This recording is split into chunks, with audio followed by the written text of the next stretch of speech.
దేవునికి స్తోత్రం, హల్లెలూయా. దేవుని పరిశుద్ధ నామమునకు స్తోత్రం కలుగును గాక. దేవుని బిడ్డారా, చిన్న మాట మనం చదువుకుని సెలవు తీసుకుందాము. యోహాను సువార్త 14వ అధ్యాయము 12వ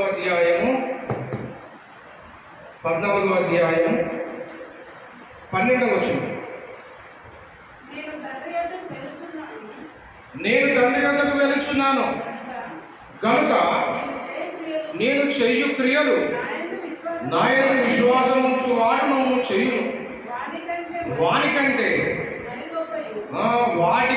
మరి గొప్పవి అది చెయ్యునని మీతో నిశ్చయముగా చెబుతున్నా. దేవుడి యొక్క వార్తలు మన వినికిడిలో దీవించునుగా. దేవుని బిడ్డరా, యేసు ప్రభుల వారు చెప్తున్న మాటలు మనం గమనించినట్లయితే నేను తండ్రి వద్దకు వెలుచున్నాను అని చెబుతున్నాడు. దేవుని బిడ్డలు దయచేసి గమనించండి. 14:1 ఏమన్నాడు? మీ హృదయములు కలవరపడనీయకుడి. దేవుని యందు విశ్వాసం ఉంచుచున్నారు, నా యందు విశ్వాసం ఉంచుడి. నా తండ్రి ఇంట అనేక నివాసములు కలవు, లేని యెడల మీతో చెప్పుదును. మీకు ఏం సిద్ధపరచవెలుచున్నాను?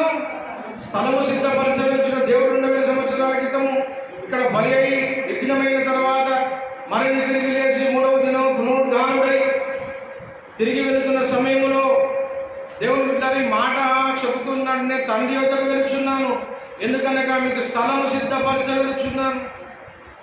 నేను వెళ్ళి మీకు స్థలం సిద్ధపరచిన యెడల నేనుండు స్థలములో మీరును ఉండులాగిన మరలా వచ్చి నా యొద్ద ఉండునట్లు మిమ్మల్ని తీసుకొని పోవద్దును అని చెబుతా ఉన్నాడు. దేవుని బిడ్డలు, యేసు ప్రభుల వారు స్థలం సిద్ధపరచడానికి వెళుతున్న సమయంలో ఈ మాటలు చెబుతా ఉన్నాడు. ఏమని చెబుతూ ఉన్నాడు? నేను తండ్రి యొద్దకు వెలుచున్నాను గనుక నేను చెయ్యు క్రియలు నా యందు విశ్వాసం ఉంచువాడు కూడా చెయ్యు. నేను తండ్రి యొద్దకు వెలుచున్నాను గనుక నేను చెయ్యు క్రియలు నా యందు విశ్వాసం ఉంచువాడు కూడా చెయ్యును. యేసు ప్రభువు తండ్రి యొద్దకు వెళుతూ ఉన్నాడు, తండ్రి యొద్దకు వెళుతున్నాడు. యేసు ప్రభువు భూమి మీద ఉన్నప్పుడు అనేక అద్భుత కార్యములు జరిగించాడు. చనిపోయిన వారిని బతికించాడు, గుడ్డివారిని, మృగవారిని అద్భుతాలు ఆశ్చర్యకార్యం చేశాడు యేసు ప్రభువు వారు. మత్తయి సువార్త 9:35 చెప్పబడుతూ ఉంది. 9:35 ఏమని ఉంటుంది? మత్తయి సువార్త 9:35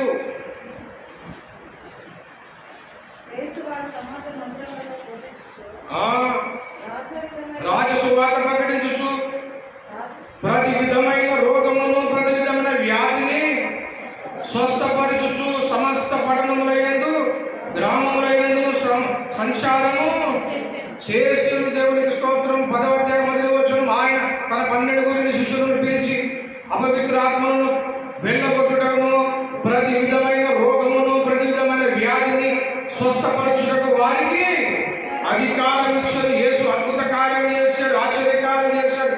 ప్రతి విధమైన రోగమును వ్యాధుల మీద ఆయన ముట్టి బాగు చేశాడు. ప్రతి విధమైన రోగం, ప్రతి విధమైన వ్యాధి. రోజు కొత్త రోగాలు వస్తూ ఉన్నాయి, రకరకాల రోగాలు వస్తున్నాయి.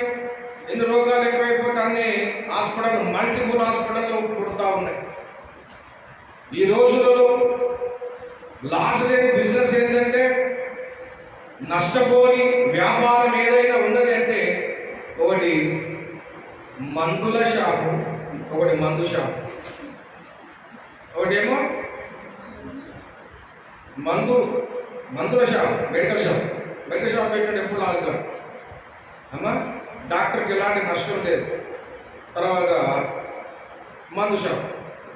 ఒకసారి నేను అందరూ పోతా ఉంటే మొత్తం రోడ్డు వాటికి జామ్ అయిపోతే నేను అర్జెంట్ వెళ్ళా, ఏమైంది, యాక్సిడెంట్ అయినా ఏమైందని చెప్పి నేను కార్ తీసుకొని పోతా ముందు ఆగితే ఆడేముంది తెలుసా? వాయిస్ ఉంటుంది. వాడికి కిక్కిలిసిపోయాడు. సినిమా థియేటర్ కాడ పోటీ పడ్డాడే పడతా ఉన్నాడు. ఏంద్రా బాబు యాక్సిడెంట్ అయింది అనుకున్నా నేను. ఆ మందు షాప్ కూడా అంత కిక్కిలిసిపోయాడు. అమ్మ బాబు, మందు షాపు గిరాకీ ఎప్పుడు కూడా తగ్గదు. కనుక ఇలాంటి పరిస్థితుల్లో ఉన్నాం. రకరకాల వ్యాధులు వస్తూ ఉన్నాయి. రోజుకు కొత్త రోగాలు పుడుతున్నాయి, కొత్త వైరస్ వస్తూ ఉంది. జ్వరం వచ్చిందిరా అన్నా కానీ వాడు 10,000 ఎక్స్రేలు స్కానింగ్ ఇస్తాడు మనకు. ఇలాంటి పరిస్థితుల్లో బతుకుతూ ఉన్నాం దేవుని బిడ్డలు. కానీ యేసయ్య అప్పుడే చెప్పాడు 2000 సంవత్సరాలు, ప్రతి విధమైన వ్యాధి, ప్రతి విధమైన రోగం, ఆ లిస్టులో నువ్వు ఏదైనా పెట్టుకోలేదు, ప్రతి విధమైనది అన్నాడు. యేసయ్య అన్నప్పుడు, యేసయ్య చెప్పినప్పుడు కరోనా లేదు, యేసయ్య ఈ మాట చెప్పినప్పుడు థైరాయిడ్ లేదు, యేసయ్య ఈ మాట చెప్పినప్పుడు షుగర్ బీపీలు లేవు. కనుక ఇవన్నీ వస్తాయని యేసయ్య ముందు తెలుసు కాబట్టి ప్రతి విధమైన రోగము, ప్రతి విధమైన వ్యాధి అన్నాడు. ఇక ప్రతి దాంట్లో ఏదైనా యాడ్ చేస్తాడు, అది యేసు బాగు చేస్తాడని అంట. యేసయ్య బాగు చేస్తాడు. ప్రతి విధమైన వ్యాధిని, రోగం యేసు బాగు చేస్తాడు. యేసయ్య శిష్యులు కూడా బాగు చేస్తాడు. కనుక దేవుడు నేను తండ్రి వద్ద పిలుచున్నాను అని చెబుతూ ఆయన ఏమన్నాడు, నేను చెయ్యి క్రియలు నా యందు విశ్వాసం ఉంచు వారు కూడా చేస్తారు. నేను అనేక అద్భుతాలు చేశాను, ఆశ్చర్యకార్యాలు చేశాను. అయితే ఎవరైతే నా యందు విశ్వాసం ఉంచుతారో వారు నాకంటే గొప్ప కార్యాలు చేస్తారు. దేవునికి స్తోత్రం కలుగును. హల్లెలూయా, హల్లెలూయా. దేవుని బిడ్డలారా, యేసు ప్రభుల వారు చనిపోయిన తర్వాత 500 సంవత్సరాలకు, అంటే బ్యాక్ వెళ్తే 1500 సంవత్సరాల బ్యాక్, ఇప్పుడు ఎన్నో సంవత్సరం ఇది? 2026. అంటే 1700 సంవత్సరాలకు ముందు, యేసు పుట్టిన తర్వాత 500 సంవత్సరాల తర్వాత అప్పుడు ఒక భక్తుడు పుట్టాడు భూమి మీద. ఆయన పేరు ప్రాక్టికల్, ఆయన పేరు ఏం పేరంటే, భక్తుని పేరు ఒక పేరుంది, ప్రాక్టికల్ అనుకుంటే ఆయన పేరు.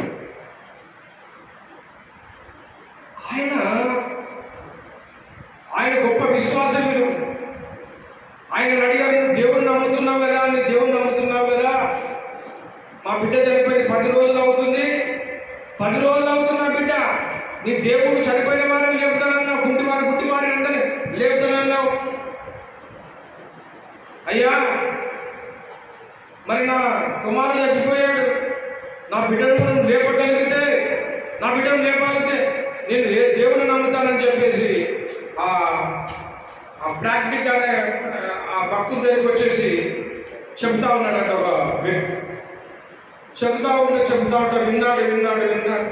నా దేవుడు గొప్పవాడు, నా దేవుడు నాలో ఉన్నాడు, నా దేవుడు నాలో ఉన్నాడు, నా దేవుడు నాలో ఉన్నాడు, క్రీస్తు నాలో ఉన్నాడు, క్రీస్తు నాలో ఉన్నాడు, క్రీస్తు నాలో ఉన్నాడు. బ్రతుకువాడని నేను గాని క్రీస్తు ఎందుకు బ్రతుకుతున్నాడు అన్నాడా లేదా పౌరుడు? క్రీస్తు మనలో బ్రతుకుతున్నాడు, యేసు మనలో బ్రతుకుతున్నాడు. కనుక దేవుని బిడ్డలారా, ఆ ప్రాక్టిక్ అనే భక్తుడు చెప్తాడు, శోధిస్తా ఉన్నాడు, నా కుమారుడు చచ్చిపోయాడు, 10 రోజులు అయితే సమాధి చేశాను, లేపు మరి నేను యేసు నమ్ముతానంటే ఆయన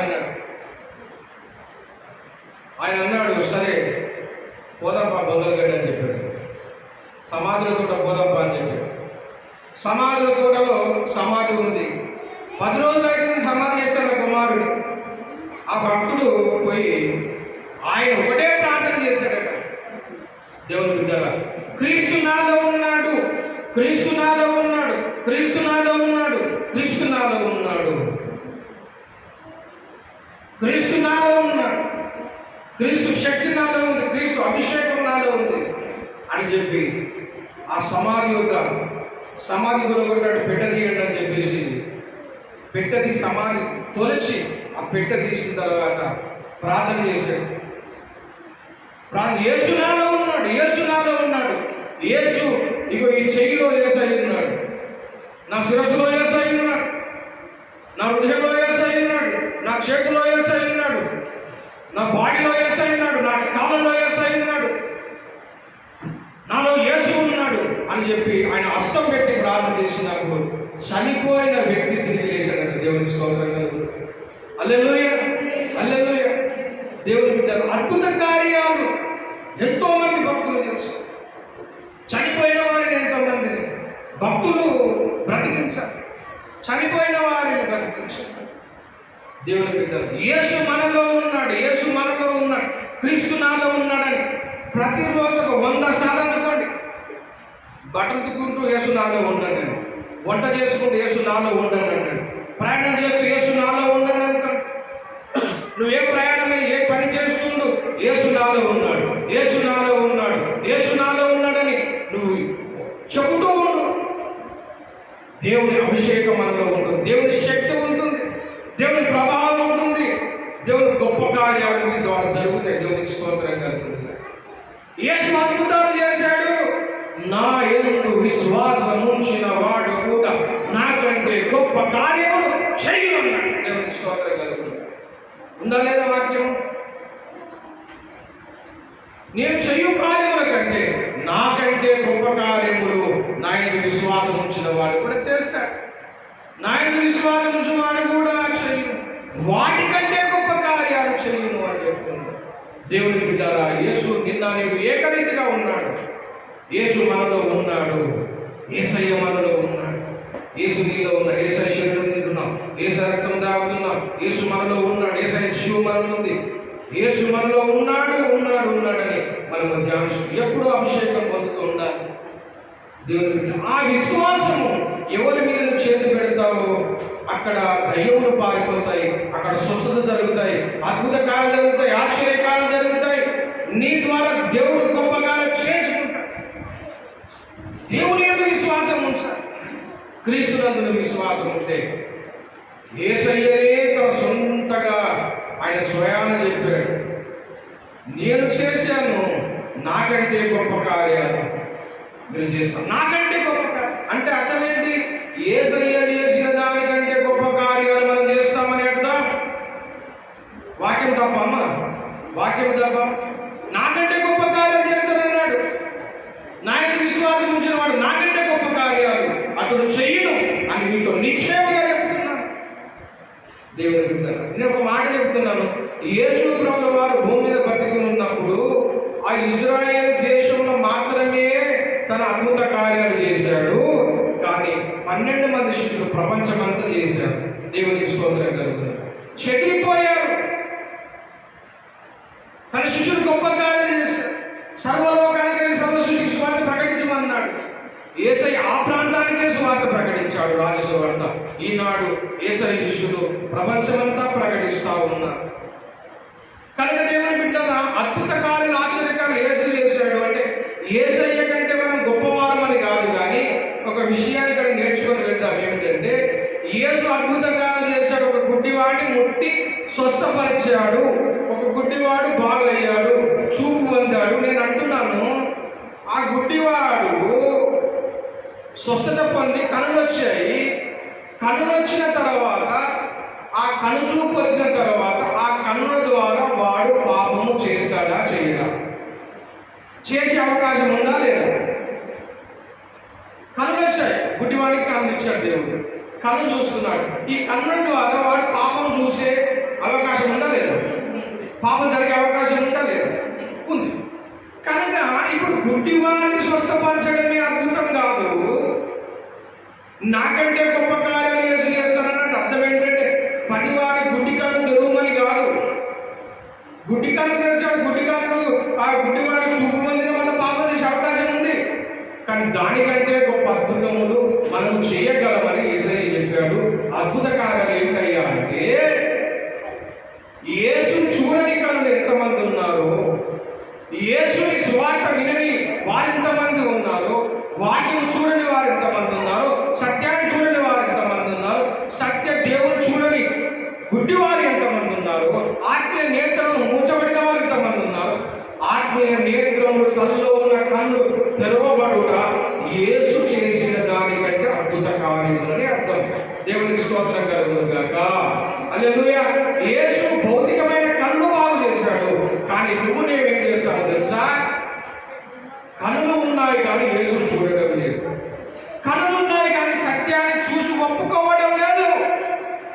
ఎన్ని ఆధారాలు చూపించిన యేసు దేవుడు కాదంటారు, ఎన్ని లేఖనాలు చూపించిన యేసు కాదంటారు. అంటే వారి కనులు ఏమైనాయి? గుడ్డివైపోయాయి.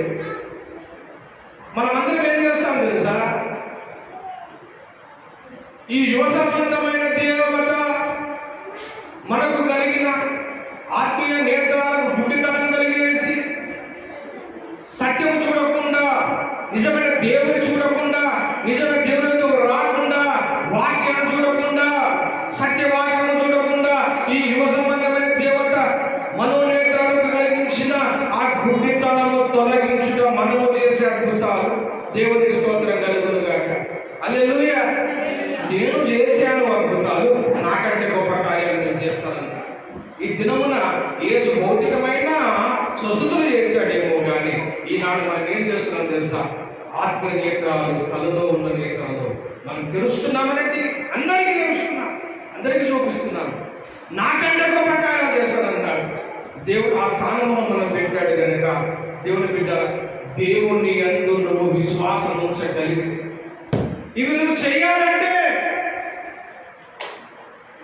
దేవుని యందు విశ్వాసం ఉంచుచున్నావు, నా యందు విశ్వాసం ఉంచు అనగా యేసు నందు నీవు నేను విశ్వాసం ఉంచగలిగితే మనం గొప్ప కార్యాలు చేస్తాము. భౌతికమైన అద్భుతాలు చేస్తాము, ఆత్మీయమైన అద్భుతాలు చేస్తాము. భౌతికమైన గుడ్డి కన్నులను బాగు చేయగలుగుతాము. మనోనేత్రాలు మూసిన మనోనేత్రాల గుడ్డితనం కూడా మనము తెరవగలుగుతాము. దేవునికి స్తోత్రం కలుగును గాక. ఈ హోదా, ఈ స్థితి మనకిచ్చాడు సంఘానికి. ధన్యులము దేవుని బిడ్డల. అట్టి కృప మనకందరికీ కలుగును గాక. అట్టి విశ్వాసం కలుగును గాక. అట్టి అభిషేకం కలుగును గాక. దేవుడు ఆ విధంగా మనను గొప్ప కార్యం చేసుకున్నకు వాడుకొనును గాక. ప్రార్థన చేసుకున్నాం. తనతో ప్రేమ కలిగిన దేవానికి స్తోత్రం తండ్రి. నీ అందు విశ్వాసం ఉంచిన వారు నీకంటే గొప్ప కార్యం చేస్తానన్నా. అయ్యా, మీరు భౌతికమైన అద్భుతాలు ఎన్నో చేశారు. ఈ దినమున ఆయన ఆత్మీయ నేత్రాలు మూయబడిన వారు అనేకులు ఉన్నారు. వారు కన్ను తెరవడానికి నన్ను, మమ్మను, సంఘాన్ని, అందరినీ, ప్రతి ఒక్కరిని వాడుకోండి ప్రభువా. దీవించండి నాయన.